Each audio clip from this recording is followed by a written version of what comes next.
The She-Hulk Disney Plus series has been filming for a couple of weeks now, and this is a series that I feel like not really anybody's talking about, but we got some pretty cool stuff coming up in this series because we got Titania Maslany in the role of Jennifer Walters, we got the return of the Hulk, we got the return of Abomination, we got possibly Red Hulk going on here, so we got some crazy stuff coming on up in this series, and I'm really excited for it. I love the character of She-Hulk and can't wait to see her in the MCU, but one of the things we haven't heard anything about before is the villain of the series. Who is the main villain of She-Hulk? Well, now we know, because Everything Always, the YouTube channel, Everything Always, great channel, highly recommend it, just dropped an exclusive on who the villain of this series is. And this is their first official exclusive, so, I mean, most people would say, like, oh, you don't know of their validity, but I'm pretty sure this is the case, because who they say the main villain is, it's pretty likely, because I've actually heard other reports on this before.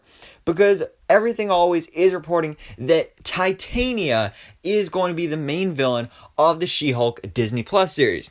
And something I want to point out is actually back in November, I made a video about this, about there were rumors, or I think it was like a casting call or something like that for the She-Hulk Disney Plus series, and I was talking about like, hey, maybe it's Titania, and yes, it is. So it seems like Titania is going to be the main villain of the She-Hulk Disney Plus series, which I think is awesome. She's I definitely say she's kind of like a C-list character in Marvel Comics, but she's definitely a cool character, and I think she's the perfect candidate to be the main villain of this She-Hulk Disney Plus series, especially for this first season, because she's very similar to She-Hulk in ways. She's got super strength.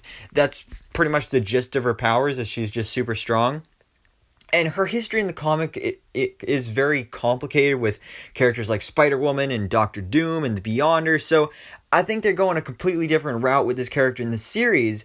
But again, I think it's really cool, and I think she's a great candidate to be the villain of this series, and that's why I think that this is actually true. So, guys, I think this is some awesome news. We finally know the main villain of the She-Hulk Disney Plus series, so let me know your thoughts on this in the comments below, and thanks so much for watching. Please drop a like if you enjoyed this video, and hit the subscribe button so I can keep you up to date on